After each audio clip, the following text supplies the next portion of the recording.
week in Metro Detroit, disturbing sexual allegations against current broadcaster and former Detroit Tiger Craig Monroe. Why the accuser chose to come forward now. A man discovers a baby in a car seat alone on Detroit's west side. Why this case still has so many unanswered questions after police reunited the child with family. Former President Donald Trump declares victory in a Supreme Court ruling over his immunity. We talk with political science professor Dave Dolan about how the High Court's decision will impact the presidential election. And a heartbroken community reclaims its safe space 2 weeks after a horrific mass shooting. A Rochester Hills splash pad reopens. How this helps take a step toward healing. Those stories are up next on The Rundown. Welcome. I am Brandon Hudson, and this is where we talk about the biggest local stories for the week of July 1st. Hope you are enjoying your friends, family, and food this holiday weekend, but let's get to our must-see videos. We have a couple of police pursuit clips that we want you to check out. First, look closely at this chase during the middle of the day in Howe. A driver's cell phone shows a white truck speeding by on two rims, rattling, with police not far behind. We're going to slow down that video again, just so you can see how bad that truck looks. That is a 60-year-old man behind the wheel in that truck, and what started as a traffic stop stretched to a 20-mile pursuit. Police say the reckless driver eventually crashed, and our Fox 2 camera was there. Officers arrested the suspect, and everyone hurt in the crash had minor injuries. The second video shows the final moments of a high-speed pursuit in Warren, which ended in a deadly crash. Dave Spencer tells us how this consequential action by street racers robbed two children of their mother.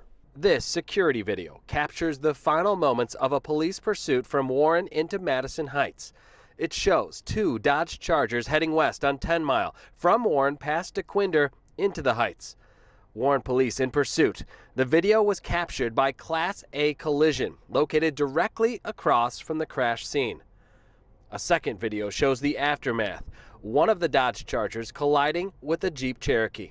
According to Warren police, the passenger in that Jeep was a 42-year-old woman who died from her injuries. The driver of the Jeep and two others in the Charger were taken to the hospital. According to police, so was the driver of that Charger, who is still awaiting charges relating to this crash. We're told a total of 3 Chargers were drag racing in Warren at around 1:30 Saturday morning. Officers on patrol spotted the racing cars and attempted to pull them over. According to Warren police, the pursuit lasted around 3 minutes. As for the 42-year-old victim, a GoFundMe page has been set up. It describes Katrina Schuker as a single mother of 2 boys, ages 14 and 18 years old, who was being driven home by a friend when this all happened. A friend of the victim is trying to raise money to cover memorial and funeral costs for her. The crash is the 3rd fatal collision to come following a police pursuit in Warren that's been covered by Fox 2. In January, a 24-year-old was killed after crashing into a box truck. Police say he was speeding away from a traffic stop for having expired plates. And in May of this year, another man died after being thrown from his vehicle in Detroit. He was attempting to get away from Warren police when he lost control and crashed. And in March of this year, Michigan State Police recently changed policy when it comes to pursuits. The revision went into immediate effect and states that MSP enforcement members may only engage in a pursuit if there is probable cause to believe the driver or occupant of the pursued vehicle has committed a life-threatening or violent felony. While that policy applies to state police, the mayor of Warren told me it's the police commissioner who establishes policies and procedures for the city of Warren. Retired law enforcement and law enforcement expert Steve Dolan. Steve, we appreciate it, man. Thank you so much for joining us here on the Rundown. Not a problem. Thanks for having me. Look, so we've had 2 stories that were, more or less had really bad consequences. One was a chase in Howell that ended with people getting injured. Another was a chase in Warren where a mother lost her life, unfortunately. But, aside from that, I wanted to reach out to you, given your time in law enforcement, just educate us on what factors into a decision when police have to make a snap judgment on whether or not to pursue a suspect. Well, basically, you're damned if you do and you're damned if you don't. Yeah. Because if someone's speeding down the street, you don't know if it's a careless driver a reckless driver, someone coming from a robbery, shooting, whatever. You don't know that. So you have to determine, do I stop them or not? What's traffic look like? Is it heavy? Is it light?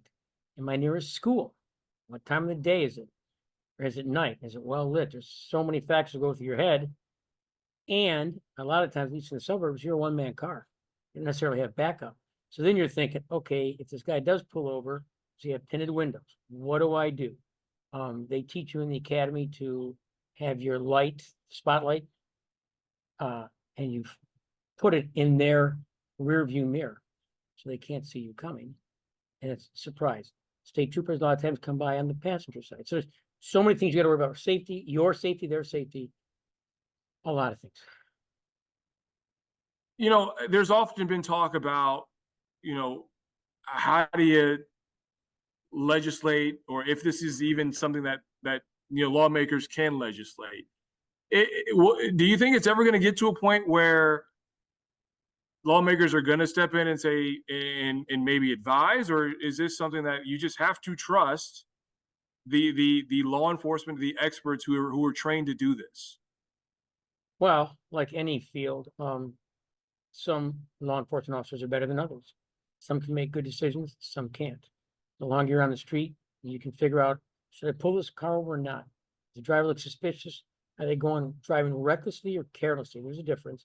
Carelessly is when you're texting, recklessly when you're driving, going through lights at 100 some miles an hour. And then you run. As far as legislation, if you legislate it to a point, one of two things will happen. The police will say, okay, well, forget it. We won't chase anybody anymore. And then you have people fleeing crime scenes, know that they can't be stopped by the police, and will encourage more crimes. Or they're going to say we can enforce more, and some officers may be a little overzealous and pull over people for reasons they shouldn't. And then the public becomes more upset with the police, which is understandable. That makes sense? What happens after the situation ends? Is there a debrief? Is there an evaluation on what worked, what didn't work, and what how to approach this in the future? Oh yeah. I've been in high-speed chases. Through the great grace of God, I'm still here. None of them have resulted in accidents. Other officers I know have been in high-speed chases and have lost their own lives chasing people. Unfortunately, too many times, in my opinion, these people that are fleeing from the police hit an unwitting driver, and these people are either seriously injured or killed.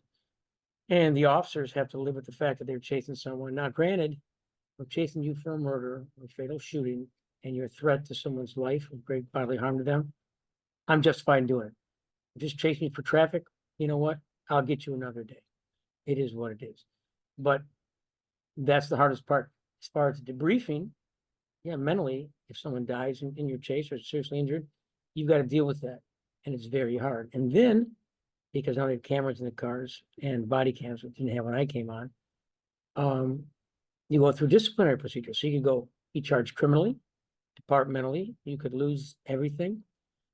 But the person who lost their life, you know what? They aren't really concerned about what you did. They're concerned about the loved one that got hurt or injured. Totally understandable. And unfortunately, a lot of times the bad guy gets away too often. Yeah. You said you've been through some of these high-speed chases before. Oh, what is going through your mind as you're behind the wheel and you're trying to stop this suspect?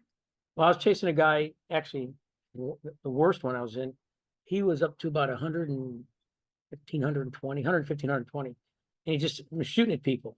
And he drove right by the precinct, and I was there, and I was pursuing him. And it got to a point, and it was late, it was like 2:30 in the morning, and we were on the expressway. He got off of 75 and headed for Gratiot, and I realized I couldn't stop for the light. If the light changed, I was dead meat. And that changed my entire perspective on that, because at the time someone was shot. When I got back there, they had been shot. But was it worth me dying for this clown who's going 120, or for him to kill someone else inadvertently because I was chasing him? No. And I'll tell you what, you talk about adrenaline and seeing your life flash before you, and that light turned red and I was flying through it. it definitely had an attitude adjustment for me. Well, now to one of our top trending stories of the week. For more than a decade, Craig Monroe was a fixture on the Detroit Tigers broadcast team, but on Monday, Jessica Dupnack broke a story that Monroe had been pulled off the air due to some disturbing allegations that he's accused of grooming a preteen girl into a sexual relationship. I want you to check out her story. Sports broadcaster and former Detroit Tiger 47-year-old Craig Monroe off the air indefinitely. We have confirmed with sources close to the situation that he was taken off the broadcast schedule hours after a woman took to social media, then police last month, saying Monroe sexually assaulted her for years, starting when she was 12 years old and he was in his early 20s. We spoke at length by phone with the accuser, who is a 35-year-old woman we will call Bree. She wants to stay anonymous. Her family was Monroe's host family when he played minor league baseball in Charlotte County, Florida in the early 2000s. She tells us it started with Monroe coming into her room to fondle her, escalated from there, and eventually led to intercourse when she was 15 years old. The Charlotte County Sheriff's Office tells Fox 2, quote, "This is an active investigation and anyone with information is asked to come forward." The accuser, Bree, says once she turned 18, there was an ongoing consensual sexual relationship between her and Monroe, but he would, quote, prostitute her to his friends and acquaintances. Bally Sports and the Detroit Tigers released a joint statement that says, in part, Mr. Monroe has not been on the broadcast schedule, and that will continue on an indefinite basis. We will have no further comment, and any questions should be directed to Mr. Monroe. He played with the Tigers for more than 5 seasons, including during their World Series run in 2006. He's been with the Tigers as a broadcaster since 2012. Attorneys for Craig Monroe said that he vehemently denies these claims. He will cooperate with investigators. And they went on to say in a statement, quote, Craig Monroe takes allegations of this nature very seriously and would never commit or condone such despicable conduct. He and his family are shocked by these allegations and offer his accuser forgiveness and grace. We trust that law enforcement will uncover the truth regarding her background and motivations.